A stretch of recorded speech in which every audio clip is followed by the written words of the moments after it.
comes a new challenger. What's up, YouTube? ChallengerTCG is back again for part 3 of our domain review. This is going to be the mind domain. If you haven't checked out these, check out the previous parts. But basically, we just rate each of these cards from 1 to 10 based on how they read and how they read individually. We may reference, build around grades and other things, but for the most part, we're just trying to rate these individually as cards in a vacuum as much as we can. We're going to be starting out with Downstage Dramatics today for 2 energy at reaction speed. This is a spell with repeat 2, and it says draw 1. Collin, what do you think about Dramatics? Yeah, I mean, this is definitely not the best draw spell that we've seen of all time, but it does have the added utility of, being able to kind of be curve filler at 2 energy to at least cantrips. At 4, you're going +2, and obviously it's just exclusively a Djinn card, I think.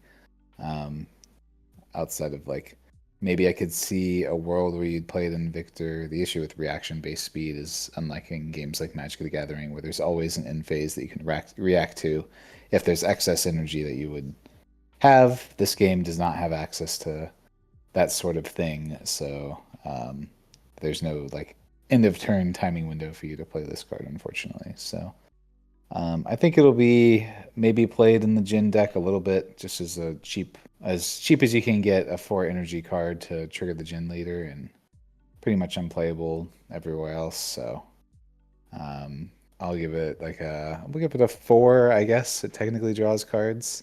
It's close to giving it a 3, but this card is definitely not good. You'll play it in Djinn and absolutely nowhere else, I think. Alex? Same problem for me that Collin mentioned, the reaction issue, where you can't play this whenever you want.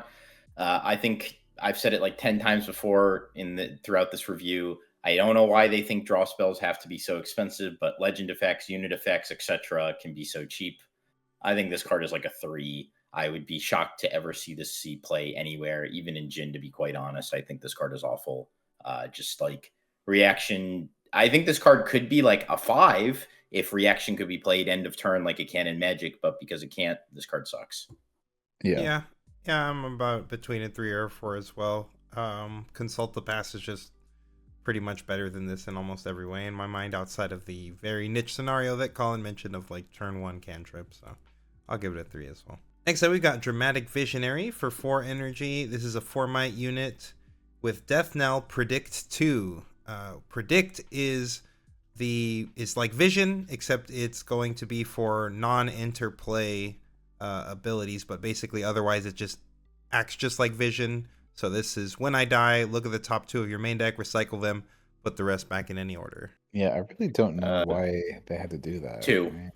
It's a 2. This is a vanilla. Just 2? Another fucking vanilla creature. A 4 for 4 is a 2? If this was a 4 for 4 vanilla, it'd be a 2. Any vanilla, this is my policy now. Any vanilla that is on turn, on rate might is a 2. There is no exception. If you are vanilla and you are on rate turn, you are a 2. This is pretty much a 2. This card is awful. This will see absolutely 0 play. If I would be flabbergasted to see if you looked at a deck list of every single player in an RQ, this would probably not be in a single deck. And all 1,700 players, I would bet money this would not be in a single one of those decks. So yeah, it's a 2 for me. Yeah, I was tempted to give it a 1, just given the whole predict versus vision thing really pisses me off. As to I don't understand why they accomplish the same thing, just format your cards a little bit better, and then we don't have to have this thing. So, but I guess a 2 is fine. As Alex said, you'll never play this card. This is just pack filler. Good and limited, I guess, probably.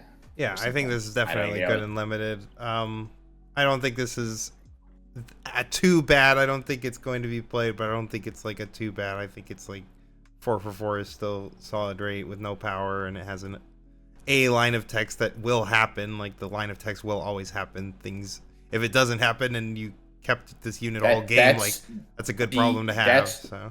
That's not true though. If this dies and you have 1 card in your deck, you only actually predict 1, and it doesn't do anything because there's not another card to predict with. So sure, just saying. Well, you get to predict 1 even then. It does something. So yeah, it's a 3. Next up, we've got Eclipse for 3 energy. This is a spell with reaction that says give a unit -4 this turn and predict. Yeah, so this is just smokescreen.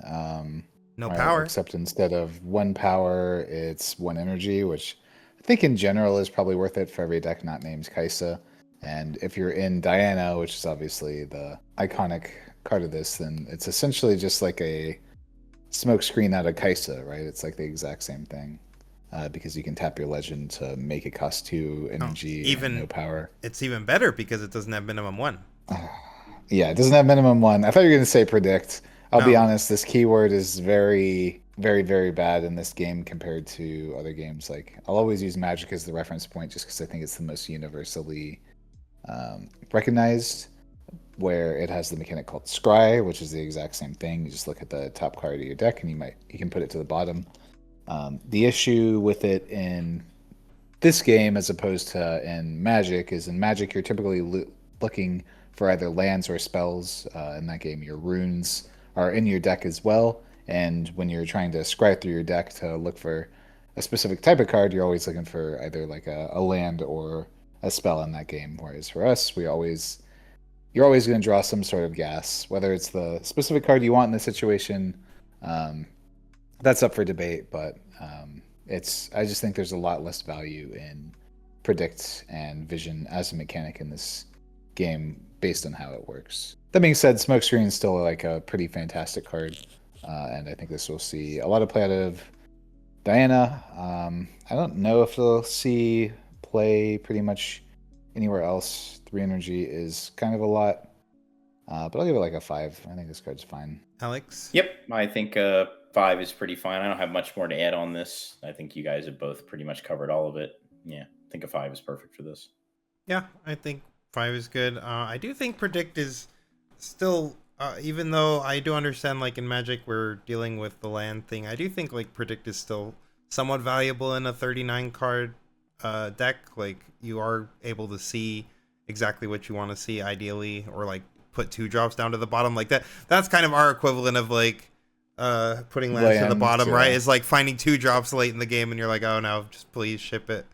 The main selling point for this for me is that this actually makes a Noxus Hopeful a 0 versus Smokescreen making it a 1. Yeah. Next up, we've got Fate Weaver for 5 energy. This is a 4 might unit. It says when you play me, look at the top 4 cards of your main deck. You may reveal a spell with energy cost 4 or more from among them and draw it, and then recycle the rest. I don't know why they keep making cards like this. They just don't look at enough cards, I think, in order to see these things consistently.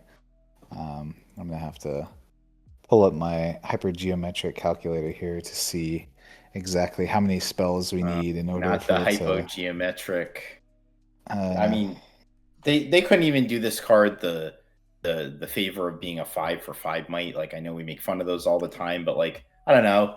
I think this being a 4 might is kind of like just like a little bit of like, I feel like they might have, yeah, I don't know why they thought this couldn't have just been a 5 for 5 might that looked for a spell. Or a 4 4 a for solid 4 card if that did that. Yeah, or a 4 for 4. Or 4 for sure, yeah, this card would have been solid. It would have been more in flavor then too. Yeah. So in order to have a 90% chance to hit, you need 17 spells in your deck that cost 4 or more. Especially seeing as they seem to be pushing like the casting something that costs 4 or more with like the repeat effects. So this can't even grab your 2 costs with 2 repeat, which is like some of the things they're looking for. This card just doesn't search deep enough in order to consistently find anything. And even when you do, like, this card is just awful, right? Like 5. Yeah, the payoff's not that great. Yeah, so I'm gonna give it like a 2. I hate this card. Very close to a 1, but yeah, it's technically castable. I reserve my 1s for the Petricite monuments of the world, or things that are very egregious. Yep, 2. I think a 2 is pretty. Maybe I'd even give it a 3, but yeah, 2 is fine. Wow, yeah, feeling generous today, are we, Alex? Yeah, I think. I mean, it's I like, wanted to put it in a 3 just because, like, I value things that could be useful in like combo to fish out pieces at some point. Like, maybe at some point you really need to fish for it, and even if you whiff, like, still just digging through 4 non cards that that aren't the combo piece, and recycling them is still like valuable enough, maybe. The issue is with the way this game is designed. I don't know if spells are really ever going to be consistently a part of combos, right? Like at least like infinite combos. Every infinite combo we've seen in the game so far has evolved specifically units and gear. Yeah. Maybe that'll change in the future, and there'll be some point where we're really digging for that one spell that also just coincidentally costs 4 or more, and then it'll see play. But yeah, I'll give it 3 for the combo hoper in me. By all means. Next up, we got Iceveil Archer. This is a 2 energy, 2 might unit that says when I attack, you can pay 1 to give a unit here -1 this turn. Yeah, so I mean, this card is just like kind of a daring Poro with attacks. I fail to see very many situations where minusing the guy is simply better than just getting the extra attack point. I mean, you might be able to push some cards beyond some like trigger point where like if they needed a mighty unit, they don't have a mighty unit anymore. But ultimately, I think this is just kind of a daring Poro with extra steps and is not all that great. It is a 2 for 2, so I mean, and it does have like an extra upside, so I'd probably give it like a 3 or a 4, but I'd give it a 3. Collin? Yeah, I mean, it's technically a 2 for 2, so I think it's slightly better than giving it a 2 like I have with all these other vanillas. But the issue with like these 2 drops is you typically want either one of 2 things. Number 1 is you want it to be broken on turn 1, i.e. like Treasure Hunter or Plundering Poro that's generating gold that's gonna like fuel the rest of the game for you. Or you want it to replace itself in the late game or have some added utility in the late game, like having tank, for example, out of the cat that we rated, and this card does neither of those things. So I think it's one of the worst 2 drops that we've seen, but it's still technically a 2 drop that has some very minor utility. So I'll give it a 3 as opposed to my normal 2 that I'd give for most vanillas, like Alex said. Yeah, I think a 3 is fine for the card. Like, I do think it's all right. I think like the targeting might matter. Like if you really wanted a 2 drop that can target to like trigger your Ezreal or something, maybe if you're trying to play some aggro Ezreal deck, this could do something for you, but it's not great. Next up, we've got Moonlight Affliction for 7 energy. This is a spell at reaction speed that says give a unit -10 this turn. Alex, tell us why it's a -1. Negative. This might be my first ever 0. It's a -10. -10, quite literally. This actually takes the cake. I actually stand by when I say I think this might be the worst card in all of Riftbound. This card is massively unplayable. Like, I would rather have Prize of Progress. I would rather have whatever the fuck that card is called. The Petricide Monument. Yeah, Petricide Monument. I would think I would take those 7 days a week. Like this is awful. I don't know what else to say about this. This card sucks. I don't see any application for this card. This is like, you still have to deal a damage. Like, if minus could actually kill a guy, this would be the most expensive vengeance imaginable. But instead, it's just the most expensive nothing burger imaginable. This card is, God have mercy on your soul if you play this anywhere, at your locals, at a RC, at a skirmish. It does not matter, at your kitchen table. Hell, even in draft. I'll go so far to say even in draft. This is awful in limited, yes. Yes, even in limited. God have fucking mercy on your soul if you have to play this card. Yeah, this card is definitely unplayable. I'll give it...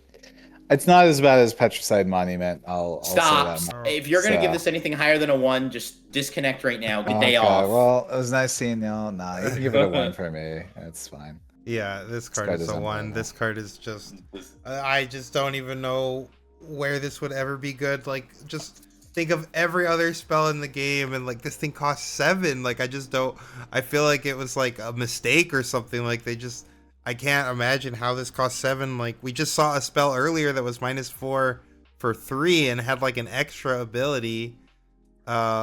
This game is just not built around the idea of like big bombs mattering that much. And even when they do, all of the big bomb decks where you would want to use this to kill something, and for some reason you don't have access to a card like Vengeance, which would probably just be better at like half the cost.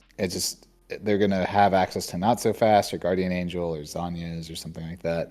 I mean, maybe that's like the only argument you can make for this card is if you're running into a deck with like a Dead Bloom plus like a bunch of Zanyas and Guardian Angel, then you can neg it, and then you can like play your Bella's Breath to like kill it twice and trigger all the Guardian Angels. So yeah. Yeah. There's always Those are- someone who watches these videos too that says, "Can you please make an argument for where I could play this? Because I don't like you just saying the card is bad. Make an argument." There fucking isn't one. That even that argument was fucking crazy. Like, this card is hot ass. Just 7. It's like, magical 7 Christmas is land so for sure. much. 7 is just infinite. Yes. Next up, we got Ruined Rex for 6 energy and a power. This is a 6 might unit with Death Knell. Deal 4 to an enemy unit. Anywhere, notably. Colin, what do you think? This card's actually good. I've been playing it on all my LeBlanc lists as of current. And yeah, I think it's pretty solid. Being able to hit something anywhere is quite good. I think it's a little bit below rate if it wasn't for the fact that it works so well with LeBlanc. So I do think this is pretty close to a LeBlanc only card. But you know, just being able to like trade for something at 6 might and then have the 4 damage to kill something somewhere else is really good. So I like this card. It's a 6 for 6. That makes me want to give a 6 for that, but I think it's probably not quite to that level because it is really not worth considering anywhere else. So I'll give it like a 5. I think it'll be a mainstay of LeBlanc decks and not played anywhere else. Alex? I'm in agreement. I think that's 5 is correct. So notably, how the combat cleanup step works is that if this guy dies in combat, your opponent will full heal from combat, and then his death knell will resolve. That might have changed with the most recent rules update with the Hot Pepper system. It might have changed. Did that change with Hot Pepper? Okay. I don't know. So I'll leave it. I gotta check with Grinton.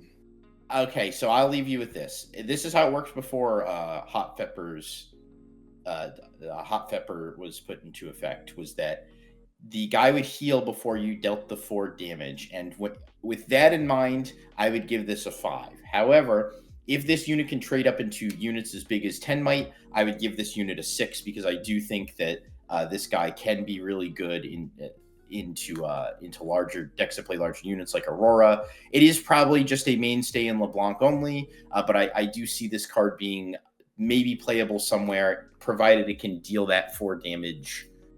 If it can deal that 4 damage before the heal from combat kicks in. So for now, I'll give it a 5 if we're assuming that's how it works. I honestly don't know. But I could see this being a 6 if it did work like that. Yeah, I think 5 is fine for the card. I feel like this is actually a card that's reasonably priced all around as far as the power cost with what you're getting out of it. I do agree it's probably not going to see play anywhere else, but it's definitely solid and limited. You'll be happy to pick up some of these. Next up, we got Spectral Centaur for 6 energy. This is a 5 might unit that says when another friendly unit dies, give me +2 might this turn. Colin? I don't know why this card exists. They keep... I guess it's supposed to be like, maybe it's with this Sprite token sprites? support. Yeah. I think that's the Yeah, intent. so we're playing a 6 cost 5 might vanilla in our base, and then if we hold with all of our Sprite tokens, then our guy gets big and can crack the other side with no additional keywords to make that happen. Yep. I don't think it's quite a 1. It's close, though. It is close. I'll give it a 2. It technically does something. Not something playable, but it does technically do something. Notably with the way combat works as well, is that they'll just always... Everything dies at the same time, so even in some sort of magical Christmas land where you gave this back line, it still wouldn't even work. It's still just... You're tapping out on 6 for a 5 might guy. Yeah, I this is just like another on-rate vanilla pretty much for me. I'm going to give it a 2. I don't want to waste time explaining every time why I think these cards suck, so it's a 2. Yeah, I do think like if you have a bunch of sprites crack open, or even if you just like have a bunch of tokens, maybe like if you're just sending in a bunch of tokens one at a time to trade off with things, and then this guy's just slowly getting bigger and bigger and bigger and bigger to finally become the big swing, like that's the magical Christmas land, right? I just don't think that that's that good, especially for this high of a cost on a unit. Yeah, I do think it's like between a 2 or a 3, because I could see like a couple of scenarios where like this card is all right, but I think it's closer to like I'll give it a 3. Ugh. Next up, we got Sprite Burst for 5 energy. This is a spell that says play 2 readied 3 might Sprite token units with temporary. I think this card's solid. I actually like this card a lot. I think it's pretty good. A 3, if you think of like a 3 for 3 with temporary, if that was a card I could play in my deck, what would that cost? A 3 might that comes in ready with temporary. That probably costs 2. I guess technically costs 3 with hidden is what the spell cost, right? That's what the spell in set 1 was. So to get this, and that costed a power too, right? Or maybe it didn't cost a power, but no, the hidden cost a power. But yeah, so like to get that for 5 without the hidden, that seems about on rate. Granted, that card wasn't super playable outside of Teemo, but I actually think this is pretty decent. Getting to you're effectively this is if this said deal 3 damage to 2 different units for 5, that's kind of Falling Star. You can't do it in base, but they also have the upside of being able to score. So yeah, I think 5 is fine for this. And if I had to rank this card, I'd probably give it it's a 5. It's a 5 for 5. I think this card's fine. Yeah, 5 is about right. Primarily Lillia support, where I don't know if this card is worth casting in pretty much any other situation, but if I can play it for 5, you get your 2 sprites, now your Lillia is reduced by 2. Can be quite good. These are kind of the turns where you are able to get like 3 sprites even between this and then the Lillia activation, which is pretty cool. My biggest comparison point is Sprite Mother as a 4 cost for a 3 might that played already 3 might sprite, and that card was playable before. And it cost a power instead of an energy, which I typically would be on the side of wanting to pay an energy over a power in most situations. So that it's a little bit cheaper than Sprite Mother, but one of them isn't permanent, but also comes in ready. So yeah, solid card. I think it'll be good Lillia support for sure. Yeah, I think it's mostly just going to see play there in Lillia, but I do think that the rate on this card is fine. Like, being able to play one card that can score you 2 points in a turn with having no board seems pretty strong. So, like, I think 5 is a pretty good rate. Next up, we got Turn to Dust for 2 energy. This is a spell that says give a gear temporary. Yeah, I don't think this... I mean, I see our community ratings are very high on this card, but... Blue has no gear hate. Yeah, I suppose that is what's only...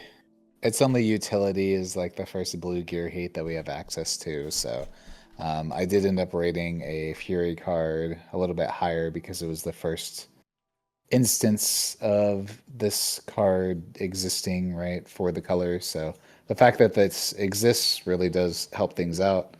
That being said, it does get defied. It gets not so fasted.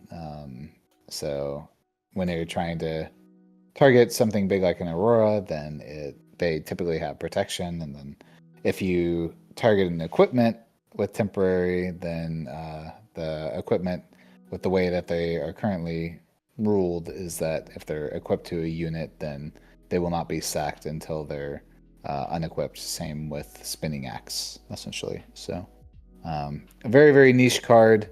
I think there will be some application somewhere, however, compared to the majority of the cards that I've rated below this. So I'll give it a 4. That's a little bit high, but there are reasons for you to remember that this card exists. So and it may see play somewhere. So that's usually my rate for that. Yeah, I actually am a little higher on this card just because, like Collin said, it is the first of its kind, and I think for its rate, it's fine. It pretty much functions the same as Salvage. You don't get the draw, you don't pay the power cost. I guess temporary is slightly worse, of course, because if you want to crack a Guardian Angel or something, you don't get the ability to run into the guy that you're trying to kill this turn. So maybe that makes... Yeah, actually, more that I think about it, just like some of the utility there is kind of lost. So I'll give it... I'm just going to give it a 3, to be honest. It's a big drop, but like even though it's the first of its kind in its color, I think the moment they print any other gear hate here, this card drops off like a rock. So yeah, I'm gonna go with a 3. Yeah, I mean, we technically do have one other gear hate card where we have the Rocket. It costs twice as much, and it does cost us a power. But most of the time, it will actually kill the gear, and it can kill equipment, most notably. But I do think like a really cheap gear removal is something that could be sided at some point. Like this just seems like a sideboard card that may at some point come up if you don't want to play rockets or you just really need like a cheaper answer to gears. But yeah, I mean, compare this to like Fading Memories, which does a similar thing but can also target units. And yeah, this card's just definitely not quite as good as Fading Memories. I'll give it like a 4 as well, just for its sideboard potential. Next up, we got Chakram Dancer. This is a 3/3 with Ambush, and it says when you play me, give your other units here shield this turn. Following in the trend of cards that I actually didn't know existed, this Chakram Dancer, it is better than a vanilla, that's for sure. It even has some like, I wish it gave itself shield. Maybe that would be asking too much.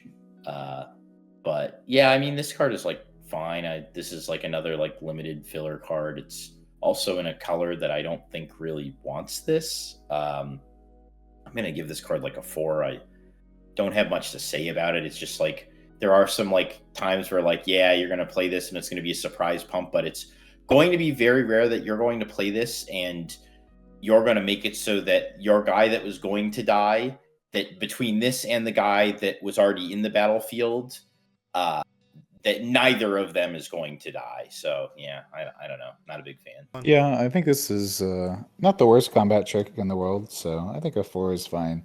This is like a 4 that will never see play in my mind, just because it's probably a little bit too niche, but you know, it could, if you're really looking for a very specific type of defensive combat trick out of your whole deck, like Ari or something like that, where you just want to surprise your opponent and similar to Janna, not have it be something that's counterable with like a Defy, and this one's not even counterable with Not So Fast. So rather than like a targeted removal, this is just something that actually buffs your board at instant speed, which is kind of unique. Yeah, I think 4 is perfect rating for the card.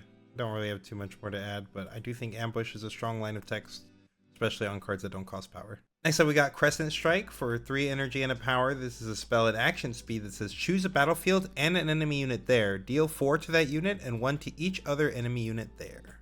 Collin? So this is going to the Hearthstone players. This is, I guess, Swipe is what we're seeing here. And I think this card is fine. I don't know if it will see like a considerable amount of play outside of maybe in Diana, where you can like do some Moonfall plus Crescent Strike shenanigans to maybe wipe a board that way after you neg everything.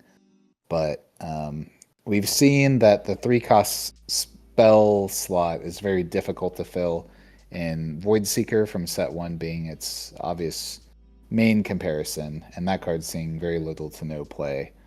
I fear that this card will have similar issues, but there are more. I think it's much better in blue than it is in red, because there's combinations out of decks like Ezreal, for example, that maybe can use a bunch of Frigid touches to clear stuff up that way.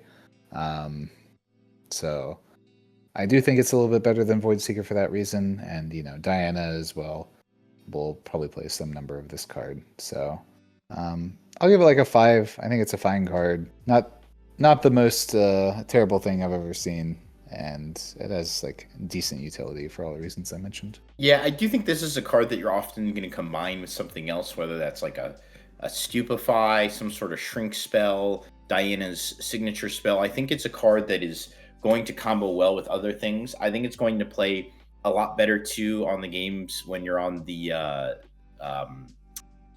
what's the spell damage battlefield?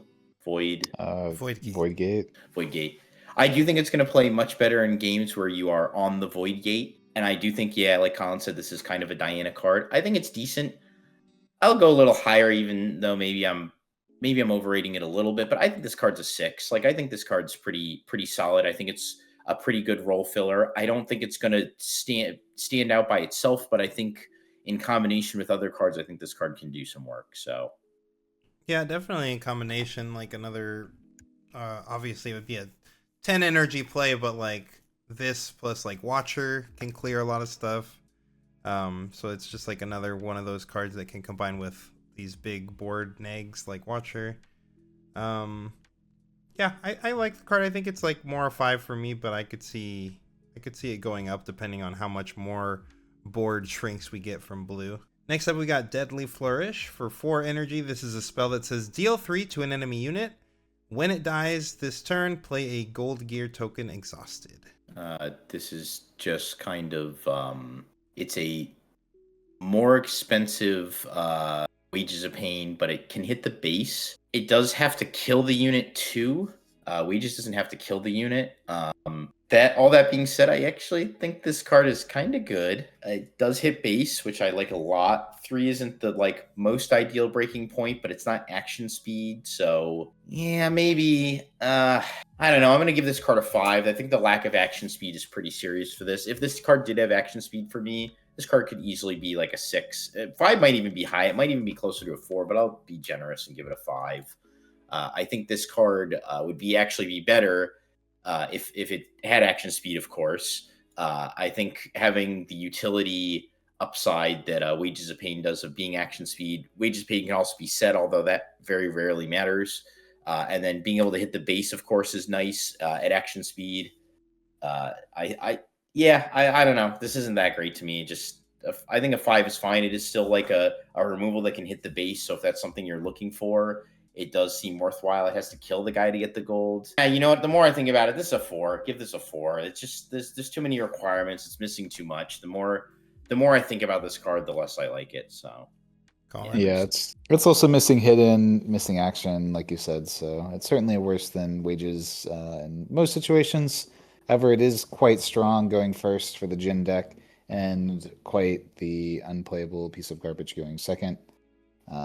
So I think a 4 is a fine spot for it. Yep. There are situations where it can come up for sure. Yeah, I mean, Jin, all of your cards are getting rated as 4s. Hope you enjoy that, buddy. Yeah. Except your stupid Ricochet Grenade. That gets a... Next up, we've got the Frigid Jewel for 2 energy. This is a gear that says when you draw your second card each turn, give a friendly unit +2 might this turn. This is, I guess, some sort of support where... I know this is a card in Magic that is very strong, but I think it maybe gives plus counters or something like that. In this game, however, the effect is just so minimal, while also having to jump through kind of a lot of hoops in order to make this work. I guess we have access to Eclipse and then like the 4 mana thing to give +2. No, I don't see. And then you get to do this once per turn at most. Your reward is getting to play an on guard. I'm finding a hard reason to not want to just give this card a 1, to be completely honest with you. I don't think this card will... I guess technically you can use it on your turn and then break into something. So I'll give it a 2. I was this close to giving it a 1. I technically at least see the possibilities with this card. Not that any of them are real. This card is completely unplayable though, but yeah. Alex? Well, would you looky here? It's a fucking 1. Get it the fuck out of here. This card is straight dog shit. There's so many other ways that you can get +2 in so many different colors or +1 without having to work this hard and pay 2 mana for a gear. This card is just abysmal. Get it the fuck out of here. Not in limited, not in constructed, not at locals, not on a train, not on a plane. I will not eat green eggs and ham. Sam, I am. Get it the fuck out of here. I think the most awkward part about the card is that it seems like it would be meant to be played on turn 1, but then that means you have no units. So then you need to play a unit on turn 2, which means that you're not getting any value out of this card that you played on turn 1 whatsoever until all the way on turn 3. And then even then you still need to find a way to draw the second card, which blue has those, but you could play a Lecturing Yordle, you could play a Stupefy. Like, you're not going to have a problem triggering this most likely, but it just seems like such a low ceiling for what you get out of it. And we do have a lot of draw effects in blue, so I mean, yeah, you're not going to have issues triggering this. I just don't know where you want this. I think it's like between a 1 or a 2 for sure. I'll be generous and give it the 2. I'll admit, it's not the most offensive one I've ever seen. Like, it didn't make me read it and just jump out of my seat and go 1, 1, 1, 1, 1, but it's a 1. It's a bad card for sure. Oh, next up is Gust Walker for 3 energy, a power. This is a 3 might unit with Hunt 2, and level 3, I have +1 in ganking. Also a dog. Isn't this just a worse version of the red one? The red one entered ready. This is just, they made this even worse, but I give the red one a fucking 2. Like this is a 2. This is a 3 for 3 that costs power. This is and the payoff. The payoff is even worse because it's still in a color that doesn't use this mechanic. Well, I mean, literally, because all the XP's in body, and there is currently no blue body champion at all. Why the fuck do they print these cards? I'm offended. This is the second one I've seen. I'm handing out ones like crazy today. This is offensive. This is not a like, 1 though. This cannot. No, be it's a 1. 2. You're right. It's a 2. Okay, All right, okay. I won't be a dickhead. Okay. You're right. I'll be realistic with you. It is a 1. But like, what the fuck? Why are there so many of these unplayable power costing cards? Like, what did they think would happen if this card didn't cost power? The fucking world would end. Like, their whole game would explode. Like, no, I don't know. Colin, I'm not gonna waste my breath talking about. what are this your thoughts? anymore. Yeah, I didn't even realize that this was a cycle. They have a cycle of dogs that cost 3 with Hunt and the 2. power for 3 with Hunt 2 Yeah. and level 3 doing some effect. I didn't even realize this was a cycle that they made, and yet they're like all completely unplayable. Yeah. So yeah, I don't know what to say other than this is certainly the worst of them. And again, blue doesn't even have an EXP Matters deck. So I don't know why this card exists and is so awful. So yeah, I guess I'll give it a 2 because if I were to give it a 1, y'all would be mad. So I mean, it's close to a 1. I agree. It's close to deserving a 1. Yeah, you have to give it a 2. This is a below rate vanilla, right? Because you're having to pay a power for a 3 for 3. So it realistically probably should be a 1 if we're being honest. Okay, but eventually we will get a blue. We will start getting blue-orange leaders, right? And like. Oh yes, and it'll be XP Matters. Maybe there'll be XP still Matters. be completely unplayable when played that costs you. It's not quite Moon Vision or whatever the -10 card is called, but it's not that close. card. No, it's not that. Yeah. It's not as bad as that card. Next up, we've got Petal Pixie for 2 energy. This is a 2 might unit that says, I have +1 might for each of your units with temporary at my battlefield. Colin? Yeah, this is, again, like one of these really weird ones where when you make this mechanic, you have to attach it to the backline keyword in order for this to matter, because the only way that we're combining this 2-drop into actually doing something is if all of our guys have tank, and this is like a magical Christmas Slam where you have a bunch of sprites at a battlefield, and we get this effect combined with our 5-cost Lillia, which is already a card that we don't want to be playing anyways. It's terrible. 3, I think that's what I gave the Archer. This is the 2-cost 2 might that has no actual effect. Alex? I mean, it's just like, I think the upside here is like we talk about what we want out of a 2-drop, and this doesn't really have any. It doesn't have any late game longevity. This doesn't have any early game uses either. Like, you're not stacking a Sprite with this. Like, you could, but like, I doubt the 1 might on this guy is going to make it the difference where if they want to come in and trade, they're just going to be like, I'll just kill the real thing, knowing that I was suiciding anyways. Like, I don't know. This is like, I think a 3.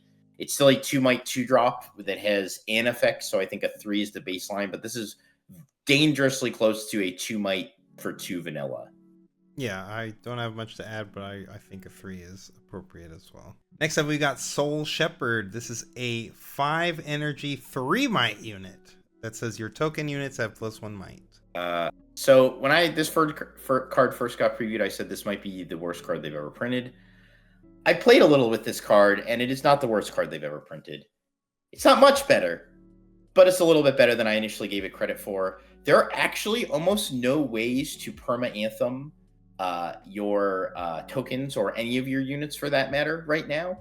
And this kind of gives some support to the Victor archetypes, to the the spam the board with tokens archetypes. Like, especially when you have multiple of these, it can be all right. All that being said, again, I don't know why they're so scared with some of these mid-range cards, but then they print things like Aurora and Elder Dragon and all these other things that are just unhinged as fuck. But then they print a guy like this and they're like, well, if it has to be 3 might. Like, if it was 4 might, it'd be too good. 5 might, forget about it. Now, if this card was 5 might, I actually think this card would be good. Again, not anything that you're going to be screaming bans for, but I think its biggest issue is just that it really struggles already to do combat itself because it is the anthem maker, so you don't want to risk this by putting it in the battlefield. But on top of that, now you really can't do that because it is 3 might. So now it doesn't even really, like, if it was like 5 might, it could at least go in the battlefield and you could maybe defend it or it'd be hard to kill. But now it just pretty much has to stay in the back as a field spell, and that loses a lot of its value. Also, notably, dies to Falling Star. Because of that, it's not a 1 like I thought when I first saw this card get previewed. I'm going to give it a 4. I know that's going to be generous for Collin, but I think a 4 is, 4. I do think in a token spam deck, I do think, like, if that ever becomes a thing, you would play some number of this card. Yeah, it's just very hard to take, like, a turn off, but, you know, if you're Vanguard armoring and popping off, then making your tokens twice as much might is actually relevant. There comes a break point where the might does start to add up and become an annoyance, especially if it's stuff that's getting spat out for free. Obviously, its biggest issue being the 3 might and base. It dies to pretty much everything. So I don't think this card is very good. They seem to have an extreme fear of Anthem effects in this game.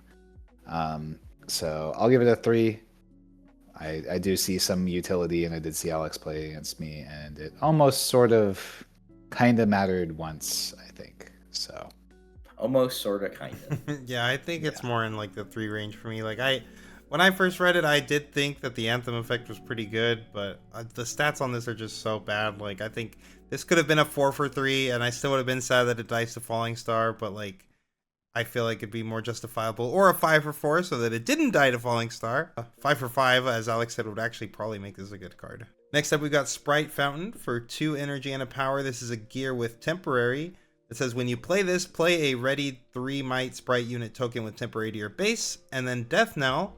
Repeat this gear's play effect. Collin? Yeah, this card's actually quite good. I've seen it see play in a few different decks as just a way to get a couple of accelerated units that you don't have to carry about. You can essentially score twice with this card. And again, like, the sprites are quite strong, and just as an effect to score a point, and then you don't have to care about it. You can just develop the rest of your board. Obviously, the power cost is a downside, but a card as strong as this definitely needs a downside of some sort. So I think I will give this, honestly, like I think a 7 is warranted. I don't think it's quite to an 8, 7. Where at least comparing it to some of the other 8s that we have made. But I do expect this card to see obviously a lot of play in Lillia, and I think it'll pop up occasionally outside of that. So definitely in the 7 to 8 range. Alex? And I've seen some synergies with this.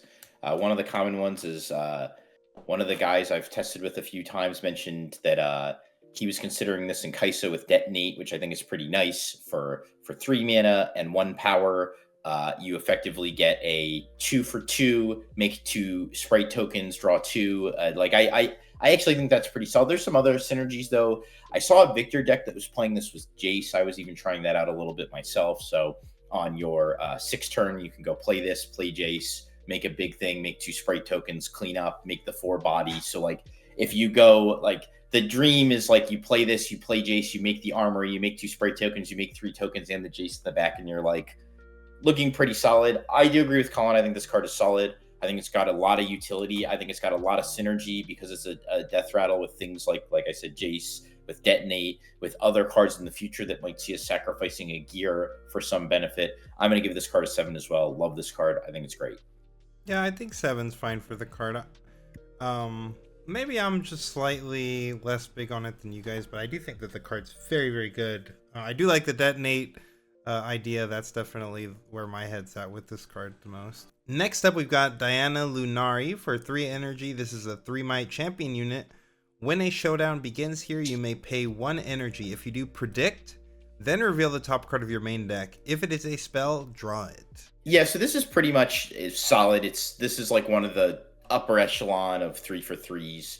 When I think about 3s that move the needle and make me want to play 3s, I talked mostly about Nami earlier and how powerful she was, but now Diana, this is another one, not quite as strong in my opinion, but very close in the, like, this is what 3s need to be if you want me to play them. And this card is absolutely solid. I think you're going to see this card in any deck, in any blue deck where you have a lot of spells and you need a 3-drop somewhere in the slot. This is just going to be a staple, I think. It does a lot. It predicts first, so if you don't hit the spell, you can pretty much try again. It also notably says when showdown begins, which means you don't actually have to be opposed by something like with cards like Vex.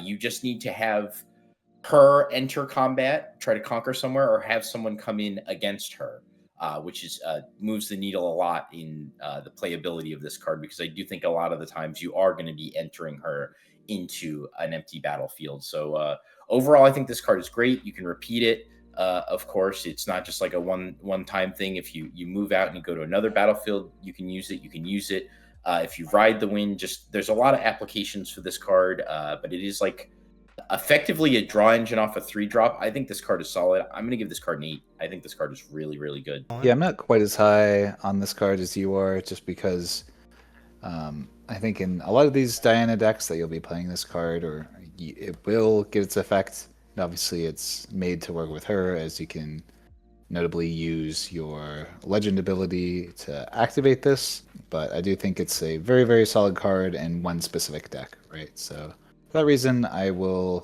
give it a 7. I think it'll be like kind of a mainstay of that specific archetype, but I don't really expect her to see play outside of Diana, just because in order to get the draw effect, it A, has to be a spell, so you can never draw a unit off of it.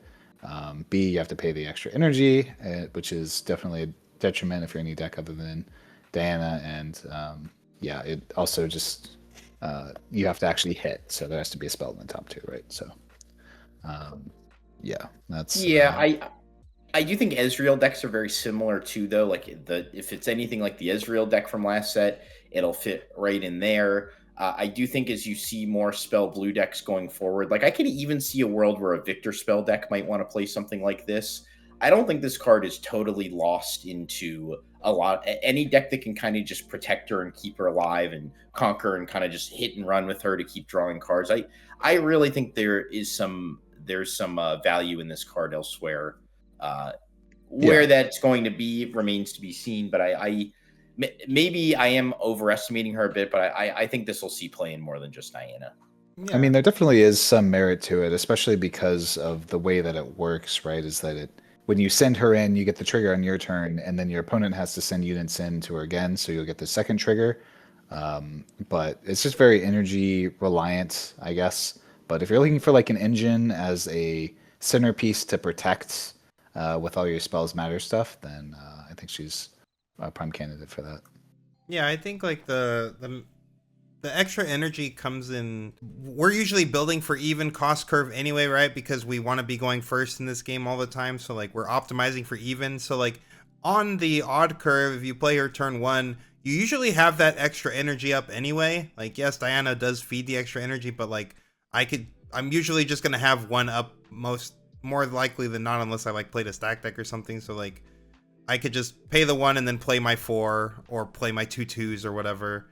So I think like you will have the energy up to like in a heavy spells matters deck. I could still see it seeing play outside of Diana. It's a 7 for me. Next up we got Hwei, Brooding Painter for 5 energy and a power. This is a 5 might unit that says when I move, draw 1, then discard 1.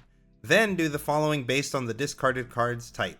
Spell, draw 1, gear, ready up to 2 runes. Unit, give me +3 might this turn. Yeah, I think the gear was definitely the most powerful of these. Typically, if you were to like pop off in a blue-purple deck and like discard scrap heaps, where you would draw 2, discard 1, you'd ready 2 runes, use that to play like a Ride the Wind, you get another trigger, do all that sorts of stuff. Meanwhile, you're looting every single time and making an actual sizable unit, which I think is pretty important. I think this card's super cool.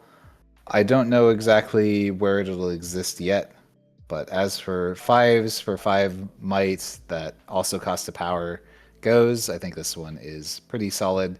You can kind of just use it however you want. If you want it to be an 8 might unit, which we've seen Darius as like a 7 might unit doing similar things, then you very much so can. If you just want to draw more cards, you can.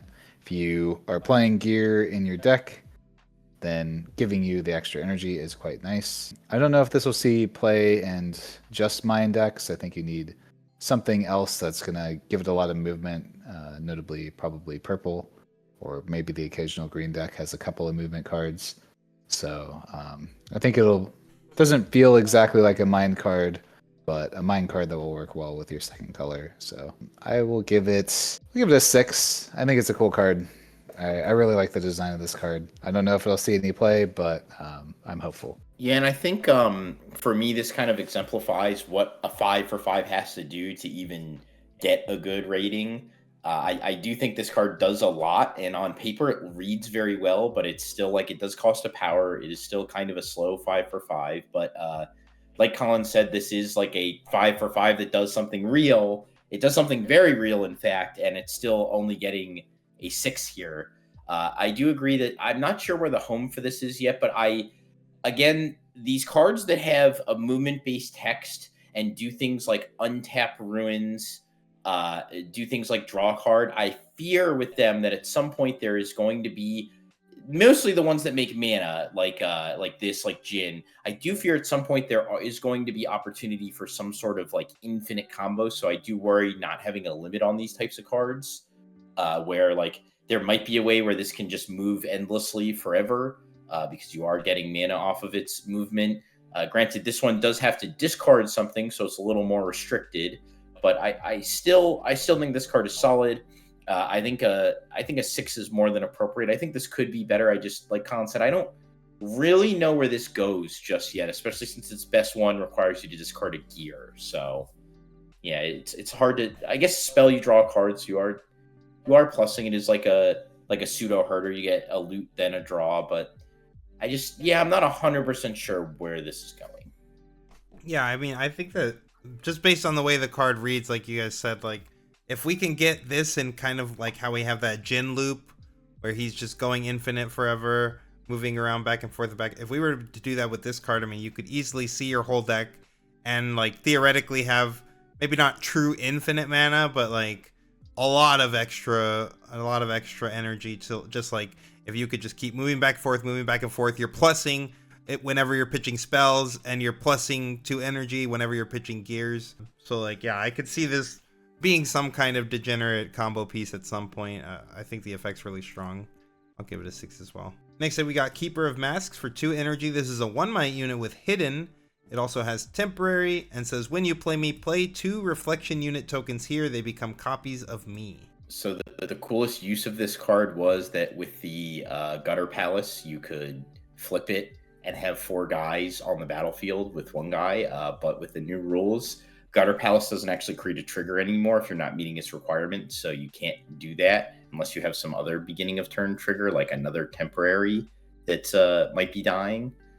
So yeah, I guess even then though, Gutter Palace would miss its trigger timing, so it wouldn't actually work with the Gutter Palace. So yeah, like this is. I don't really know where outside of that application this is supposed to be good. It technically is making 3 might for a hidden, and if you're on like the Treferian War Camp, it gives you 6 might, which is nice. Or like if you have some sort of Anthem buff, I'm sure there is something you can do with this, like when units die, because all 3 of these units will die. So if you had something that was like, I don't know, draw a card every time a unit died, or like every time a unit dies, like do something. Like I see this as being a combo piece. I just don't know where. This is like kind of like almost something I want to give a question mark to, because at a baseline, I think this card is like a 4 maybe, but I like see the potential here. I see where this card can truly like be some sort of combo piece. I just don't know where that is yet. So I'm going to give it a 4 for now, but I think the potential's there. Yeah, it's interesting to me you said that like a baseline is a 4. For me, this card is at baseline is a 1, because this card actually does nothing, right? Where it you can at most, typically the rate that I've always said out of hidden is that it's like +3 might, maybe +4 might. While this is +3 might, that's on the lower end of what we typically are getting out of our hidden cards, and it's in all temporary units, so your opponent doesn't have to like kill them in any way, shape, or form, right? So at least on a baseline in a vacuum, the card only does that, and this is a card that can only be played from hidden pretty much, right? I guess you could cast it to reinforce a base with 3 temporary units that, like the sprites, your opponent just doesn't have to kill. I do think that this is like the type of card that is ripe for potential abuse if the right card comes along. Just being able to make 3 temporary units. We've already seen a few things where temporary matters is a key mechanic. Out of like the Lillia deck, this reduces the cost of your sprites and such, or if you're combining it with Leblanc, then you're making a bunch of dudes that don't actually have to get sacked off for as long as they're at the battlefield. But none of that stuff is consistent enough for now. So I'm going to give it a 2. As in a vacuum, this card literally does nothing. In a vacuum, this card should maybe even be a 1. But technically, you can play it from hidden to maybe reinforce the base. Yeah. Yeah, I think like it has some combo potential, mainly like if we get more sack outlets, like if we just had a really like obviously Blade of the Ruin King's not a good sack outlet, right? But if we had something Blade of the Ruin King-esque that just really needs to like eat bodies, and you're just like, oh well, why would I sack a unit for that? Well, this thing gives you like 3 units to sack, and they were all gonna die anyway, and it's a very cheap card. Like I could see use case there basically. That like if we get sack outlets, this is a good fodder card. So I'll give it a 3 for that. But beyond that, like yeah, I'm not super stoked about it. Next up, we got Lillia, Fawn for 3 energy. This is a 3 might unit with Accelerate. And it says, when I move from a location, play a 3 might Sprite token unit with temporary there. Collin? Yeah, I was using this one as my chosen champion for Lillia, as at the very least going second. It's a guaranteed turn 1 play, which is nice. That being said, it's definitely not the strongest turn 1 play. Initially reading this card, you might think it's really, really good, but unlike every other Sprite making card, this one does not make the token ready. So it comes in tapped from wherever it's coming from, essentially just leaving a Sprite that's going to die in its wake. So if you're moving it into Conquer, then it's going to be stuck in your base. But if you're moving out of the battlefield, then the Sprite token is going to be put onto that battlefield, which is quite nice. As it helps you reinforce and hold that battlefield and make it annoying for your opponent to conquer. Notably with the Accelerate as well, if you like already conquered a battlefield, then you can accelerate this and then retreat it home in order to just have an extra Sprite out there to hold, which is clearly what the design was of this card. Outside of the Sprites Matter deck, though, this card definitely will not ever see any real play, but in the Lillia deck, I do think that this is the better of the chosen champs. So I'll give it like a 5. It technically has some text. It does a couple of things. Not that it does any of them crazy well, but it's going to see play in a specific niche archetype. So I think that warrants giving it a 5 in my mind. Alex? This is a card that seemingly has 2 lines of text that would be very good, accelerate, make a body, but both of them end up not being very good in practice. I played a little bit with this. Granted, it was in Victor, not Lillia, but I think this card is not very good. I think at first glance, like I said, looks good, accelerate, leave a body behind, but then you realize the body isn't coming ready, so it only, like, you can accelerate it into, like, if you accelerate it into an already occupied battlefield and pull it out, you can leave a token, you can leave a Sprite there. I don't really, like, I get it doesn't do nothing, but like, and I could see where maybe even like if you had a deck that just wanted bodies, like you said, for a sack outlet or to fuel something or as part of some combo, maybe this could be good. But I'm actually really low on this card, especially since this is a 3. I feel like all 3s kind of have a chip on their shoulder when it comes to what they have to do to be playable, and I don't think this overcomes that chip. I'm actually going to give this card like a 4. I want to give it a lower rating. I don't think this card is good. I actually think this card is quite bad. I mean, I think it's good, but pretty much like Collin said, only in Lillia. I don't think we're going to be seeing play with this anywhere else outside of, again, this like theoretical Magic Christmas land. I really need a sack outlet, or I have a really great sack outlet, and I really just need fodder. So this thing's like the tokens that it leaves behind when it goes to battlefields are not just useless. But yeah, outside of that, I don't see this card seeing play much elsewhere. I'm probably in the 4 camp as well. Next up, we got Smoke and Mirrors, a spell for 2 energy with hidden and action. And it says, choose a unit you control and another unit you control at a different location. If at least one of them has temporary, move each to the other's location, draw 1. I guess combining with the previous card, this works pretty well, right? As like a combo piece for Lillia if you really want to, because you can move the Lillia in, have the Sprite in base, and you can either hide this or play this card. And then now the Lillia swaps with the thing in base, and you have 2 Sprite tokens that are holding the battlefield, right? Which is actually like kind of reasonable, especially at action speed. Outside of that specific combination, I don't really know what this card is for. So but I do think that one specific niche interaction is pretty cool. So whether or not it's worth playing this card for, that one's tough to say. Technically, it can be your chosen champion out of Lillia, so maybe that is worth trying, and it's certainly something I will give a shot, knowing that that's the case. So I'll give it a 4. This is usually this is my number for. I think it has a niche application in one deck, and I could theoretically, of the 1,700 decks that are going to be submitted in RQ, I think some number of them will contain this card, whether it's correct or not. So, but it definitely is not like a universal card that will be played in a ton of stuff. It's one niche application is one that exists right there. Yeah, this niche application is too niche for me. I'm going to give this card a 3, and that's probably generous, so I want to give it a 2. I think this card is just not very good. I wish it did one of the things, it swaps and draws, but both of those conditions are reliant on having a temporary unit. I wish it was you could swap 2 guys, but then if one of them was temporary, you draw a card, or vice versa. You draw a card at the very least, and then you swap them, so at least this could cantrip, but I don't think this card is very good at all. I don't even think that niche application is... I think it's too niche. And even when it does work, I don't even think it's that good. It's going to be a 3 for me.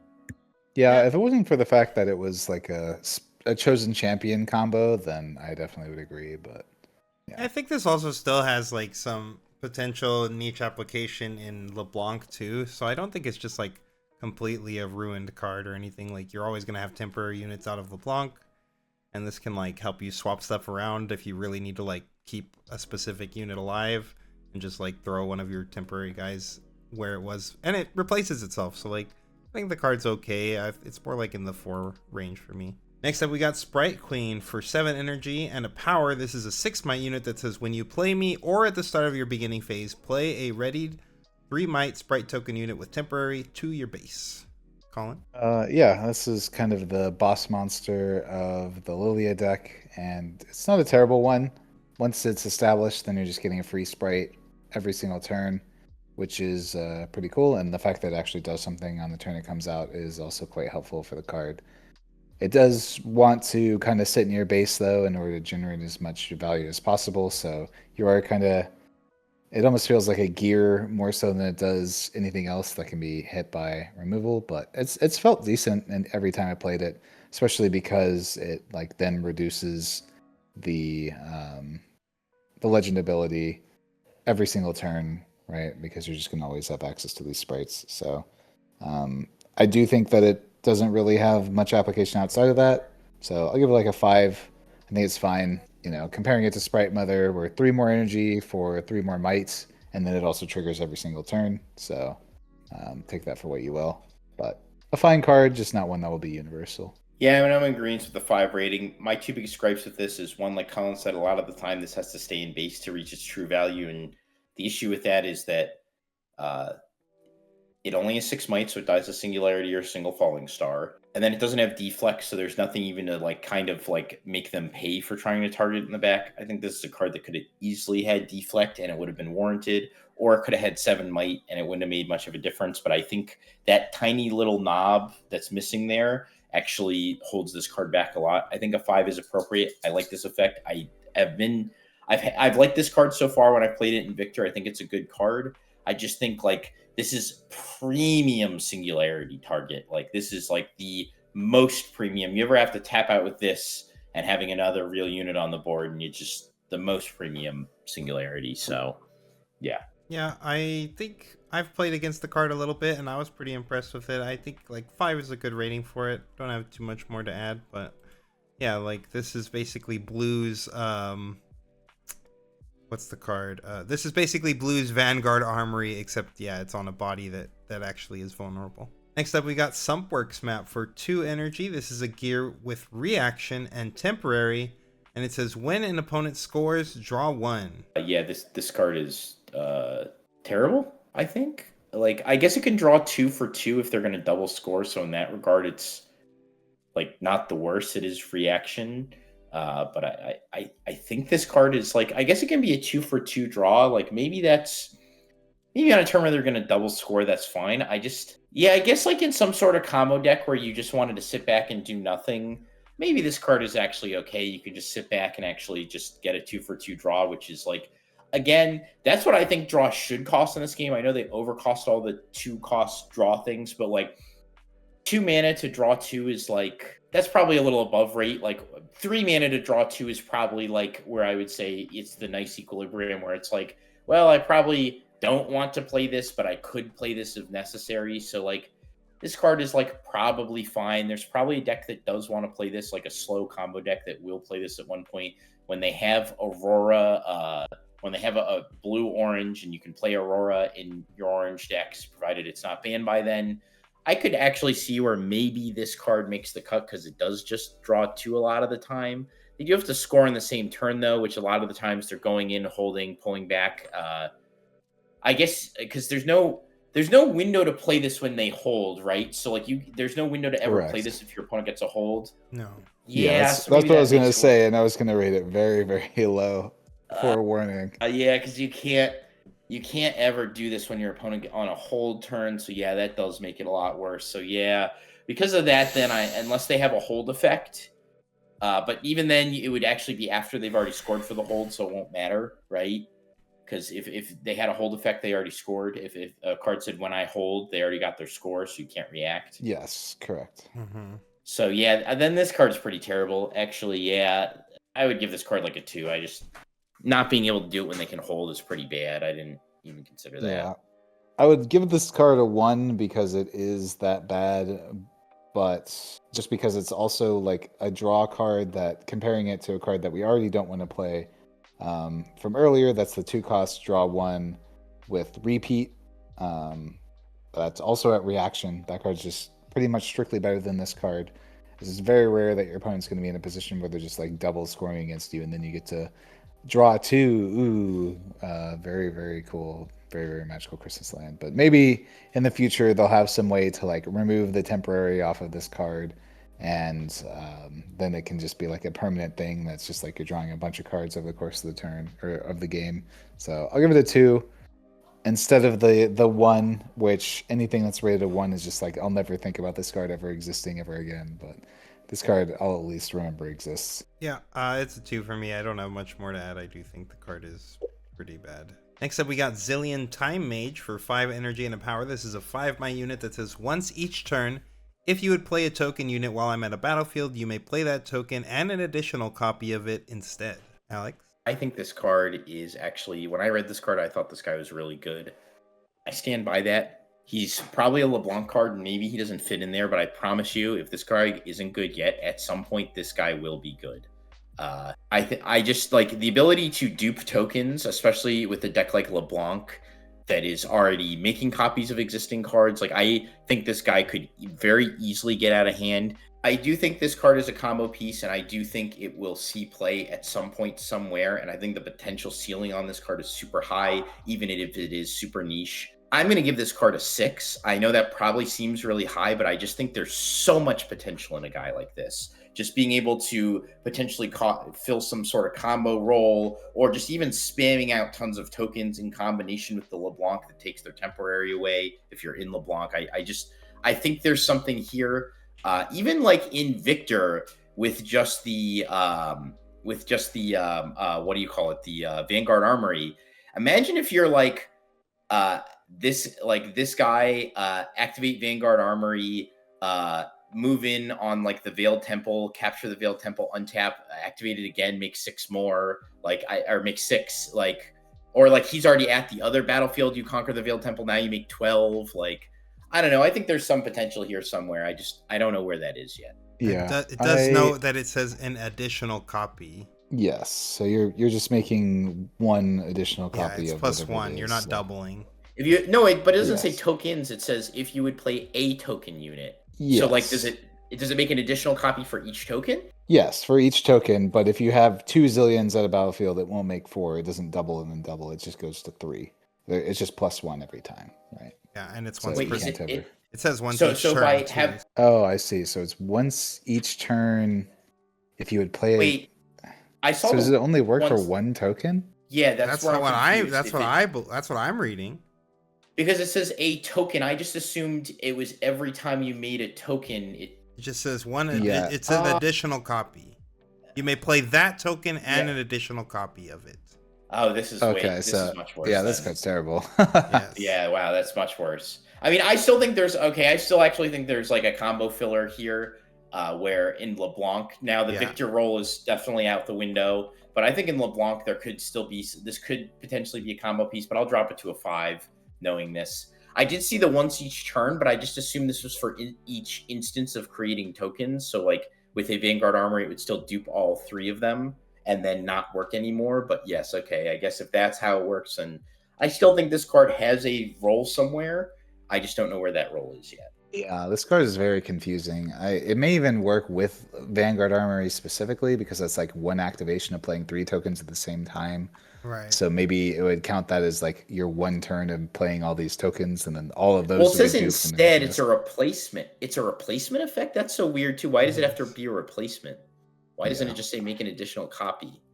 That's a good question that I don't really have the answer to, but even pros like us, a lot of the times, we don't understand what the intention is behind these cards. So yeah, why does it say say instead? What is that a limiter? What is that a limiter? There's got to be some sort of fail-safe. There's some reason they put that there. I just don't know what it is. Yeah, that's also the mind game of a card player wanting to figure out what the limiter is and be like, how do I break it? But, yeah, what did that I didn't, and how do I convince them to? How do I figure out how to reverse engineer? Yeah, exactly. The reverse engineering, exactly.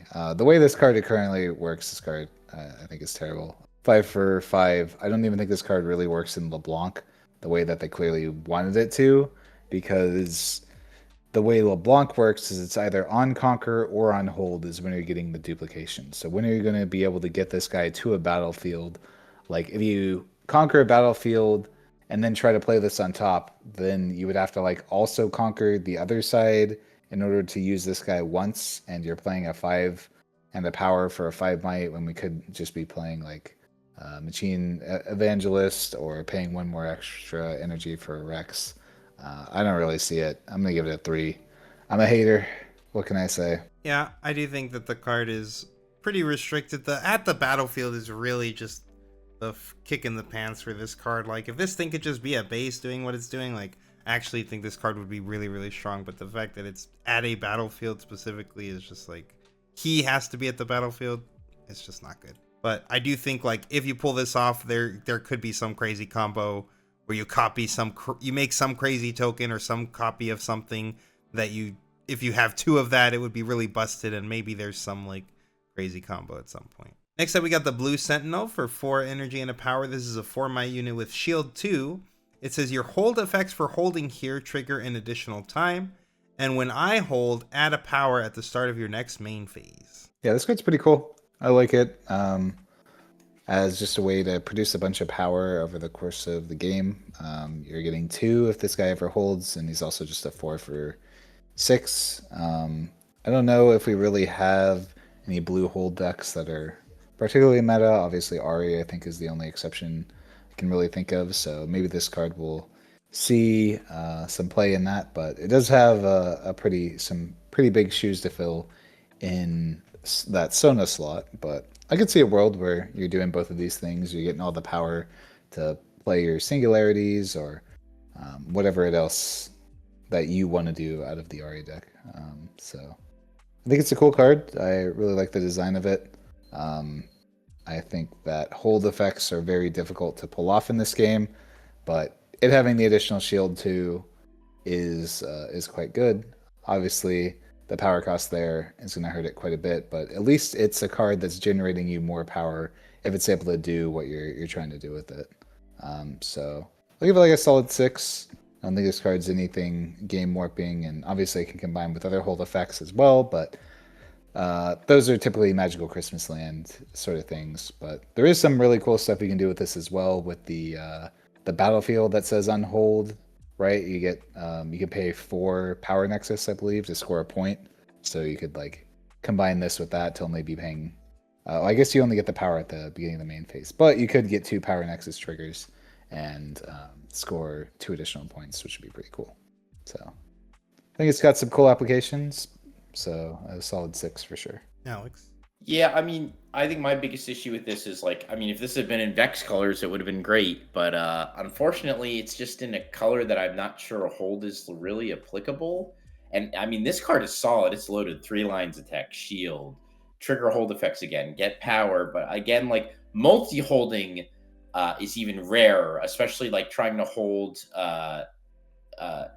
because it's only for holding here. It's not actually for just holding anywhere. So they have to be in the battlefield with this unit. And that's my biggest issue with it is like, you might hold on both sides, or you might even hold on one side with a guy that's not this, but like you have to be holding with this guy. Like, I know it's probably a big ass to have given this guy tank, so I won't complain that they didn't. He has a really unique line of text. He has a really cool line of text. I think by himself he does do a lot, but my issue is just kind of in it. It's not even the power cost. My issue is more just that I think this doesn't really fit in the color with hold effects, and I think it's rare that you're going to be having another guy with him holding in the same battlefield and pull it off to trigger any other hold effects. So I'm going to give this guy like a 4. I know that's like crazy, but like he just doesn't fit in this color. If this guy was in green or purple, I'd actually be giving this guy like a 6 or a 7, but like I just don't think he's in a color where this makes sense. And I think because he has to hold with something for it to trigger twice, like at least like put him in make it so that like he works in the base, like say like your hold effects trigger twice, like, and then at least I can hold with something else. That would make this guy better, but I think he's a little too stringent and not in the right colors. So yeah, I still think 4 is too low for this guy. I think they're just, these lines of text are all still really relevant. Like, it's probably more in the 6 camp for me. I do think, like, again, we've just seen so many of these cards, especially in blue. It seems a set that like it just seems like there's a lot of cards that are really good for combos, and this also reads like a combo card. Like at some point we're going to be really wanting to abuse some kind of hold effect and trigger it twice, and like this can get there. But the good thing about that line of text is that he also has his own hold effect. So like, even if you don't do the multi-hold thing, you're still getting double value out of your other ability, which is pretty good. Next up, we got Gutter Palace for 4 energy. This is a gear that says at the start of your beginning phase, if you have exactly 4 cards in your hand and exactly 4 units at battlefields, you win the game. Then you can discard 1, tap this, play a bird unit token with deflect. I believe in this card. I actually think this card is really good. I know a lot of people saw this first and was like, joke gimmick card, lol, but I actually think there's something here with this card. I don't know what it is yet, but I believe that someone can break this card, and this could actually be a very real issue. Like this card could be a real serious contender. Even by itself, I think this is fine. This is a card that just has the ability to make tokens for no mana, even if it costs you a discard. So in the future, if we ever had like a Sinister Serpent or a Squee type card where you can just keep discarding and getting it back, like this card could be real. I believe that I actually really like this card. They did nerf it a little bit now, so that I mentioned earlier in this episode, but triggers that don't meet their conditions don't go on the stack anymore, so you can't respond to the trigger and try to put a unit in the battlefield to sneakily win the game. So that's kind of a nerf to this card. But I actually think this card is really good, and it's like I really think that it's like our first real alt win condition. We had Grand Plaza in set 1, but that wasn't real. I think there's a deck with this, and a real deck. I actually am going to give this card a 7 out of 10. I think this card is very good. I think this card is good. I truly believe this is a good card. Like I think like a card too that like let me give you the play pattern scenarios here that I've seen with this, where when you go first and you get ahead with this, and you keep putting guys, like if you're in a token deck and you're just like, you ever get to the Vanguard Armory and you're just like playing a removal deck and you're just like 4 guys and your opponent's already behind, they have to keep coming up with a way to clean your guys up every single turn. And it's not as easy as it looks when you're playing against a removal deck, especially when you fall behind. So I think this card is good. I'm going to take the opposite approach, and I will be the pessimist, as I very often am. I'm going to give this card a 1. I'm going to go on record. That's crazy. I'm going to go on record that if I die to this card, you're just specifically with Time Warp, then I would be absolutely shocked. If this card just made a bird every turn, it wouldn't be a 1. You have to discard a card. That's what I'm saying. You have to discard a card. Yes, You're but it's spending- free. It does not cost you mana. Well, It costs you you 4 are mana. before to play it the first time. Yeah. Sure, but like it doesn't cost you any mana to make. You get to make a bird with deflect every turn. If you're in a token deck, especially one that can generate cards, like this is still good. Like giving a 1 is crazy. Sure, You- I'll give you a you- 2. I'll give you a 2 for that one. And The first giving this the a first 1 is text just would never happen. giving this a 1 is just like some sort of ODD or something. Like we're just being. If this was a 4-cost gear that said just discard 1 and tap it to play a 1 might functional recruit token because you're never targeting birds anyways. Like what rating would you give that card? I would give that card a 1. To be, I wouldn't give it a honest with 1. you. If this was a 4 mana that said tap to create a recruit every single turn, I would give it a 2. To discard 1. Discarding 1 is discard 1 to discard 1, I'd still give it a 2. It was discard 1 because there's probably some synergy at some point that works with it. If they have any way, like you just being able to turn cards into bodies is a good thing. Like there are cards that can still amass 12 cards in their hand easily and just can't do anything with all those cards. Like they will at some point print a card that you can recur or graveyard synergy. Consider this too. This is a way to get cards in the bin, and we don't actually have a lot of great ways to do that anymore. Like, yeah, we're doing this. We're doing all this we're paying 4 mana for this card in a game that is already like so tempo oriented that like skipping a 2 mana play. We're skipping a 2 mana play. We're like so far behind. This card is never going to see play. That's all right, Anton. You're the tiebreaker. All right, let's see what side you're on. I'm going to give this card a 5, so I'm right in the middle of y'all. I mean, oh my god. Okay. I don't think it's Consider. I don't think it's very good, but I also don't think it's. I mean, considering you're going to give it a 1, closer to me than you. Like, I don't think it's I don't think it's horrendous, but I don't think it's very good. I think like the line "you win the game" on a card that you can include in your main deck is like insane, right? Like if we find a way to activate this card on the regular, this card's gonna be broken. Obviously, I don't think that they would make a card that they expect you to just be able to win the game like this all in one by itself very easily. So I expect we're not going to find a deck that does this consistently, but if we ever do, I mean, this card is a win con all in its own. Yeah, I don't think there is any world in which that is going to happen. But you know what? Pop off, Queen. Next up, we've got Jim, Meticulous Killer for 4 energy. This is a 4 might champion unit with vision.